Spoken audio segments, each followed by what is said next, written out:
अस्सलाम वालेकुम। आज आपके साथ रेशेदार बीफ शामी कबाब की बहुत ही लजीज रेसिपी शेयर करूंगी। परफेक्ट मिर्च मसालों के साथ रेशेदार बीफ शामी कबाब बनाएंगे, बगैर मशीन के, बगैर चॉपर के, बहुत ही आसानी के साथ। साथ में बनाएंगे चटपटी बहुत ही मज़ेदार सी चटनी, जिसके साथ आपको खाकर मज़ा आ जाएगा। तो रेसिपी पसंद आए तो फ्रेंड्स और फैमिली के साथ ज़रूर शेयर करें। तो चलिए रेशेदार बीफ शामी कबाब बनाना शुरू करते हैं। इसके लिए बीफ बोनलेस मैंने लिए हैं 800 ग्राम, बड़े साइज़ की बोटियां हैं। अगर आप इस तरीके से बड़े साइज़ की बोटियां लेंगे ना, तभी आपके रेशेदार शामी कबाब बनकर तैयार होंगे। अब यहाँ पर है चने की दाल, 1 कप चने की दाल है। इसको मैंने खुले पानी में 3 से 4 बार अच्छे से धो लिया है। गोल वाली मिर्ची है 10 अदद, 2 मीडियम साइज़ के प्याज हैं, 10 अदद लहसुन के जवे हैं और हरी मिर्चें 6 अदद। अब यहाँ पर पिसे हुए मसाले हैं 2 चम्मच नमक, आधी चम्मच पिसी हुई काली मिर्च, आधी चम्मच ज़ीरा पाउडर है, 2 चम्मच है पिसा हुआ धनिया, आधी चम्मच हल्दी पाउडर और 1 चम्मच है पिसी हुई लाल मिर्च। तमाम बीफ को डाल देंगे प्रेशर कुकर में। इसके बाद चने की दाल, इसको मैंने भिगोकर नहीं रखा था, अभी धोया था, और इसको डाल देंगे प्रेशर कुकर में। प्याज, हरी मिर्चें, लहसुन और गोल वाली मिर्चें डाल देंगे, साथ ही तमाम मसाले डाल देंगे।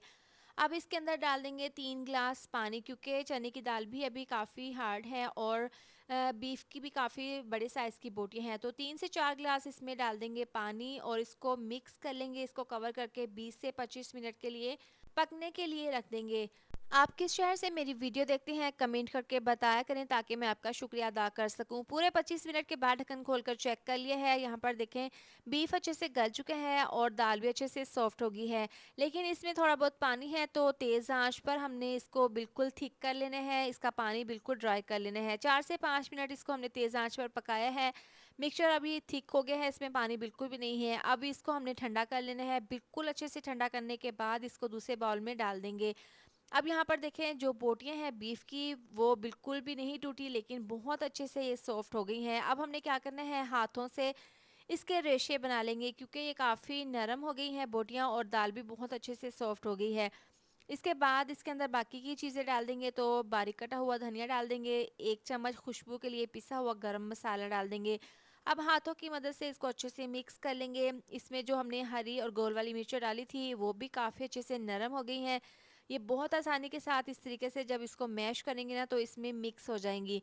तो आपने इसको तकरीबन 4 से 5 मिनट के लिए इसको मिक्स कर लेना है, ताकि इसके बहुत अच्छे से रेशे दाल में और मसालों में मिक्स हो जाएं। देखें बहुत ही अच्छे से इसके रेशे बने हैं। आपने जब भी शामी कबाब बनाना है तो इसके लिए आपने बड़े साइज़ की बोटियां लेनी है, तभी आपके बहुत अच्छे से बीफ शामी कबाब रेशेदार बनकर तैयार होंगे।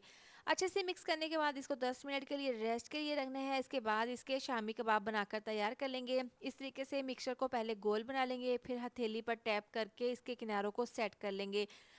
तो लीजिए बहुत ही परफेक्ट रेशेदार शामी कबाब तैयार है। आप इस पॉइंट पर इनको फ्रीज भी कर सकते हैं। मज़ेदार सी चटनी तैयार कर लेंगे।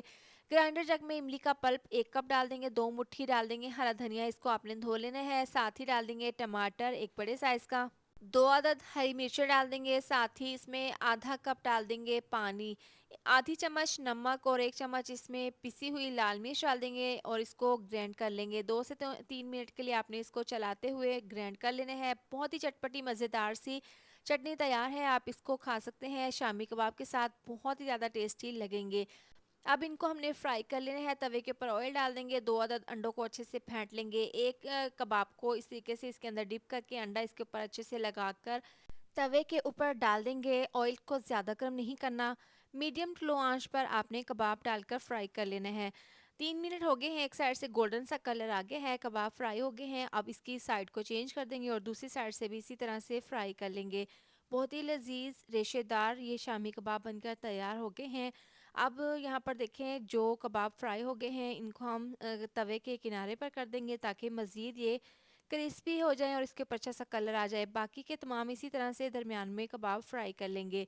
तो लीजिए गर्मा गर्म बीफ रेशेदार कबाब तैयार है और इसको हम मज़ेदार सी चटनी और रायते के साथ, सैलड के साथ सर्व करेंगे।